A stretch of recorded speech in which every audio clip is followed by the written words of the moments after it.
Hello दोस्तों, I hope आप लोग अच्छे होंगे। दोस्तों, आज की वीडियो में हम बात करेंगे राहु मून कंजंक्शन के बारे में।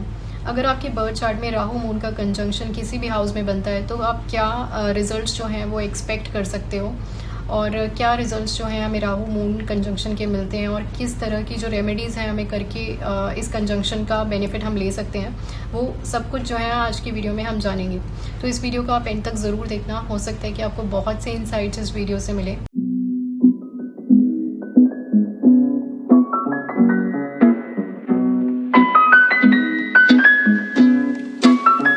इस कंजंक्शन को जब समझने की बात आती है तो हम पहले इस कंजंक्शन को समझने के लिए पहले इन दोनों प्लैनेट्स को समझना ज़रूरी है।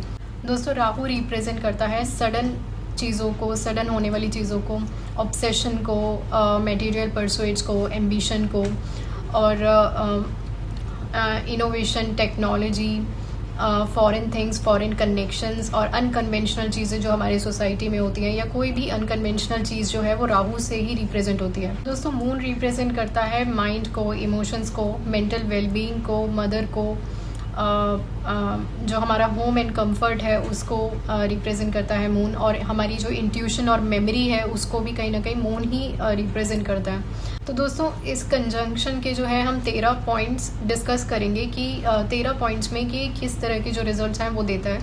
तो पहला जो पॉइंट है वो है ऑब्सेसिव थिंकिंग। तो जैसे यूजुअली लोग एक चीज़ को सोचते हैं और उसको थोड़े टाइम बाद जो है वो सोचना बंद कर देते हैं या भूल जाते हैं, लेकिन यहाँ पे जब आपके बर्थ चार्ट में कंजंक्शन जब बनेगा तो आप बहुत ज़्यादा ऑब्सेसिवली, बहुत ज़्यादा ऑब्सेशन के साथ जो है चीज़ों को सोचने लग जाओगे, उस पर्टिकुलर चीज़ को। जिस हाउस में ये कंजंक्शन बन रहा है और जिस साइन में ये बन रहा है, तो उस हाउस से और उस साइन से रिलेटेड चीज़ें आप बहुत ज़्यादा ऑब्सेसिवली परस्यू करोगे, या फिर आप बहुत ज़्यादा उस चीज़ को जो है आप बार बार जो है आपके माइंड में उसी चीज़ से रिलेटेड थॉट्स आते रहेंगे। अब दोस्तों आते हैं सेकंड पॉइंट पे। सेकंड पॉइंट है कन्फ्यूजन। तो जब भी राहु मून का कंजंक्शन आपके बर्थ चार्ट में बनेगा तो आपको ये कहीं ना कहीं कन्फ्यूजन दे सकता है, और यूजुअली ये देखा भी जाता है कि अगर ये क्लोज डिग्रीज में है बहुत ज़्यादा, तो ये बहुत ज़्यादा कन्फ्यूजन माइंड में क्रिएट करता है, और पर्सन जो है वो रियलिटी और इल्यूजन में फ़र्क नहीं कर पाता। तो उसको लगता है कि यही सच है कई बार, और फिर कई बार वो चीज़ नहीं होती, तो फिर जब रियलिटी उसे हिट करती है या फिर रियल चीज़ उसे दिखती है तो उसे जो है वो लगता है कि नहीं, ये तो इल्यूजन था, जो मैं सोच रहा था ये सच नहीं है। तो इस तरीके से डुअलिटी जो है माइंड में उसके चलती रहती है और बहुत ज़्यादा कन्फ्यूजन रहता है। अब आते हैं थर्ड पॉइंट पे। तो थर्ड पॉइंट है मास फेम। तो जब भी राहु मून का कंजंक्शन आपके बर्थ चार्ट में बनेगा तो मून जो है वो फेस को भी रिप्रेजेंट करता है। तो कहीं ना कहीं जो राहु मून का जब कंजंक्शन बनता है बर्थ चार्ट में, तो ये मास फेम को भी दिखाता है। तो पर्सन को हो सकता है कि काफ़ी लोग जानते हों सोसाइटी में, और काफ़ी लोग जो है सिर्फ उनके फेस को देख के उनको जानते हो और उन्हें रिकॉग्नाइज करते हो। अब आते हैं फोर्थ पॉइंट पे। राहु मून का कंजंक्शन कहीं ना कहीं जो है माइंड में फियर्स भी क्रिएट करता है, और ज़रूरी नहीं एक ही चीज़ से रिलेटेड जो है वो फियर होगा माइंड में। हो सकता है मल्टीपल चीज़ों को लेके फियर्स हो माइंड में, और बहुत ज़्यादा जो है माइंड में फियर्स क्रिएट हो जाते हैं, अननेसेसरी फियर्स जो रियलिटी में जिसका कोई लिंक भी नहीं होता। कई बार इस तरह के फियर्स भी जो है वो माइंड में क्रिएट कर देता है। दोस्तों, अब आते हैं फिफ्थ पॉइंट पे। तो फिफ्थ पॉइंट है घोस्टली एक्सपीरियंसेस। तो जब भी राहु मून का कंजंक्शन 8th या 12th में हो जाए, या कहीं ना कहीं अगर 8th लॉर्ड के साथ कनेक्शन इसका बन गया या 12th लॉर्ड के साथ कनेक्शन बन गया, तो आप ऐसी चीज़ें एक्सपीरियंस कर सकते हो जो यूजुअली दूसरे लोग नहीं करते, और आपको ऐसे एक्सपीरियंस हो सकते हैं जो बहुत ही ज़्यादा डेमोनिक हैं। जैसे कि आपने सुना होगा कि कई लोगों को स्लीप पैरालिसिस होता है, या फिर कुछ चीज़ें दिखती हैं, फील होती हैं, तो ये उन चीज़ों को जो है कहीं ना कहीं बहुत ज़्यादा बढ़ा देता है। तो घोस्टली एक्सपीरियंसेस होने लग जाते हैं। अननोन चीज़ें जो हैं कहीं ना कहीं उनसे फियर जो है क्रिएट होता है अननोन चीज़ों से। मैंने ये भी ऑब्ज़र्व किया है, जब भी मेरे पास कंसल्टेशंस आती हैं उसमें मैंने एक चीज़ ऑब्ज़र्व करी है, एक पैटर्न, कि जब ये कंजंक्शन बन रहा होता है तो कहीं ना कहीं इस पर्सन को जो है डर रहता है कि किसी ने ब्लैक मैजिक कर दिया है इसके ऊपर, या ईविल आई जो बहुत जल्दी जो है नज़र लग जाती है। इस तरह से जो है ये कंजंक्शन काम करता है। अब आते हैं सिक्स्थ पॉइंट पे। तो दोस्तों, सिक्स्थ पॉइंट है एंजाइटी और केओटिक थॉट्स। तो जब भी ये कंजंक्शन आपके बर्थ चार्ट में कहीं भी बनेगा तो किसी न किसी चीज़ को लेके एंजाइटी बहुत ज़्यादा दे देगा, और बहुत ज़्यादा केओटिक थॉट्स कर देगा। यानी कि आप क्लियरली नहीं सोच पाओगे, आप बोलोगे कुछ और करोगे कुछ और, और आप सोच कुछ और रहे होगे।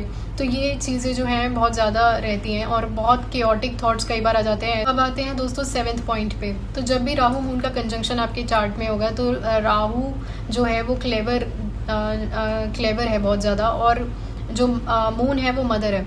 तो जब भी ये कंजंक्शन आपके चार्ट में बनेगा तो मदर या तो बहुत ज़्यादा क्लेवर होंगी, या फिर जो आपकी मदर है उनके या तो कोई ना कोई फॉरेन कनेक्शन हो सकते हैं, और आपकी मदर की जो लाइफ है बहुत ही ज़्यादा अनयूजुअल हो सकती है और लोगों से, और कहीं ना कहीं बहुत ज़्यादा सीक्रेट्स होते हैं मदर की लाइफ में।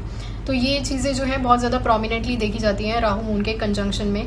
और मदर जो है वो खुद भी बहुत ज़्यादा अनकन्वेंशनल होती हैं, दूसरों से बहुत ज़्यादा डिफरेंट होती हैं। अब आते हैं दोस्तों 8th पॉइंट पे। तो 8th पॉइंट है इमेजिनेशन। तो राहु जो है, जब भी राहु मून का कंजंक्शन आपके बर्थ चार्ट में बनेगा तो ये बहुत ज़्यादा इमेजिनेशन जो है पर्सन को दे देता है, और पर्सन जो है हमेशा कुछ ना कुछ सोचता रहता है और अपनी इमेजिनेशन में रहता है, अपनी ही दुनिया में रहता है। कुछ ऐसे आइडियाज़ भी दे सकता है पर्सन को जो उसके बहुत ज़्यादा उसके लिए बहुत अच्छे हों। और अगर ये डिपेंड करेगा कि वो किस हाउस में ये कंजंक्शन बन रहा है और किन प्लैनेट्स की जो है इस कंजंक्शन पे दृष्टि है, अगर ये अच्छा आइडिया देता है तो। लेकिन अगर इस पे बहुत ज़्यादा मेलेफिक्स प्लैनेट की दृष्टि हो जाए और मेलेफिक्स इसके साथ बैठ जाएं, जैसे सैटर्न, मार्स, और तो ये कहीं ना कहीं बहुत ज़्यादा दिक्कत कर सकते हैं नेटिव को। कई बार हम इमेजिनेशन से कुछ किसी का अच्छा भी कर सकते हैं और किसी का बुरा भी कर सकते हैं। तो इस केस में जो है इमेजिनेटिव माइंड जो है, जब भी राहु आइडिया देगा इनको, तो ये आइडिया जो है एक तो बहुत अनयूजुअल होगा, और ये इमेजिनेशन के थ्रू जो है या तो किसी का अच्छा कर सकते हैं, या फिर उसी इमेजिनेशन को यूज़ करके कुछ गलत भी कर सकते हैं। इस कंजंक्शन पे जो है कि कौन कौन से प्लैनेट्स जो है वो देख रहे हैं, वो बहुत मैटर करता है। अब आते हैं 9th पॉइंट पे।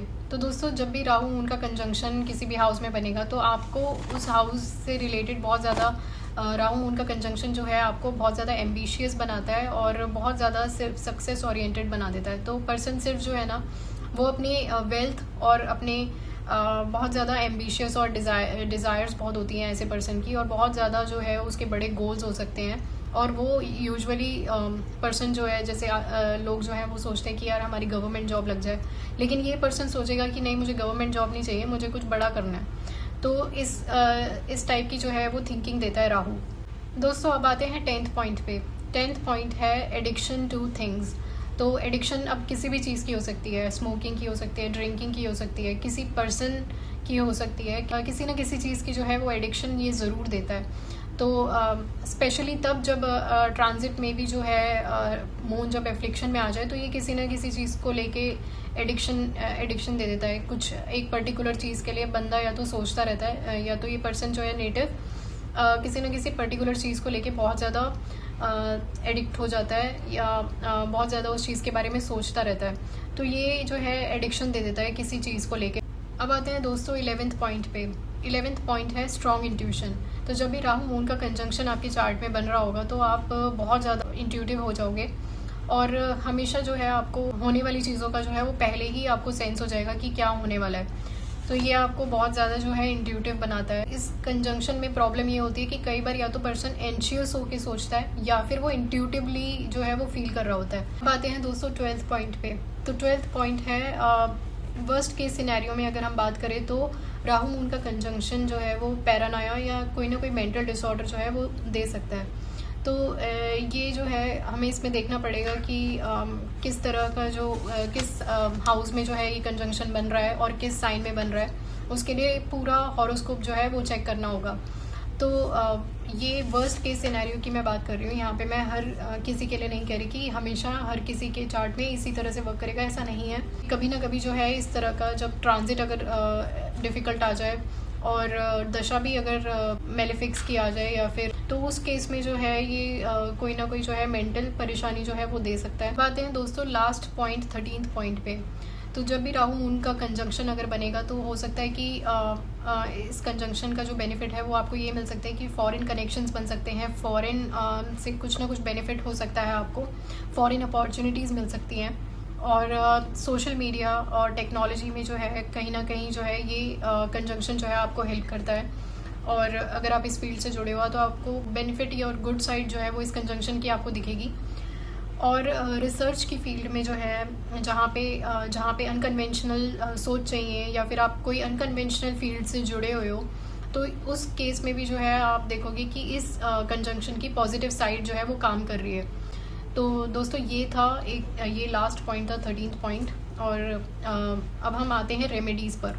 दोस्तों इस कंजंक्शन का बेनिफिट लेने के लिए आप दुर्गा टेम्पल में विज़िट कर सकते हो मंडे एंड सैटरडे, फ्राइडे भी कर सकते हो, लेकिन मंडे सैटरडे एंड फ्राइडे ये तीनों दिन जो है बहुत अच्छे रहेंगे। इस कंजंक्शन का बेनिफिट लेने के लिए आप सिल्वर ग्लास में जो है पानी भर के रख सकते हो और आधे घंटे तक उस पानी को जो है आपको रखना है और फिर उसके बाद आधे घंटे बाद जो है आपको उस पानी को पी लेना है। तो और या फिर अगर आपके पास सिल्वर ग्लास अगर आप नहीं ले सकते या फिर आप सिल्वर ग्लास आपके पास नहीं है, तो उस केस में जो है आप सिल्वर कॉइन जो है वो ग्लास के अंदर, स्टील के ग्लास के अंदर आप डाल सकते हो और आधे घंटे तक जो है उस ग्लास को जो है आप साइड में रख दो और उसके बाद जो है उस पानी को पियो। एक जो सबसे बेस्ट रेमेडी है वो ये कि आप रोज़ डेली जर्नलिंग करो। अपने जो भी इमोशंस हैं, थॉट्स हैं, उसको आप एक डायरी मेंटेन करके उसमें डेली आप उसे लिखो कि आप क्या इमोशंस आप फील कर रहे हो और अगर आप किसी चीज़ से ट्रिगर हुए तो वो क्या सिचुएशन थी और क्या आपके थॉट्स हैं उस सिचुएशन को लेके। तो वो अगर आप करते हो तो इससे बेटर रेमेडी कोई नहीं हो सकती। और अगर आपको लगता है कि बहुत ज़्यादा जो है ये कंजंक्शन आपको प्रॉब्लम दे रहा है, तो उस केस में जो है आप थेरेपीज़ भी ले सकते हो। अगर आप थेरेपीज़ नहीं लेना चाहते तो आप अपना इनर वर्क जो है कर सकते हो और आप देखोगे ये चीज़ ऑब्जर्व करोगे 1-2 महीने बाद, 1-2 महीने में ही जो है आपके जो एक्सेसिव फियर्स थे, एंजाइटी थी, वो धीरे धीरे करके जो है वो कम होती रहेगी और बहुत हद तक जो है आप हील हो जाओगे। और आपको ये वीडियो पसंद आए तो कमेंट सेक्शन में कमेंट करके ज़रूर बताएं और आपके अपने चैनल यूनिवर्स एक्सेस को सपोर्ट करने के लिए लाइक, शेयर, सब्सक्राइब करना ना भूलें। Thank you for watching.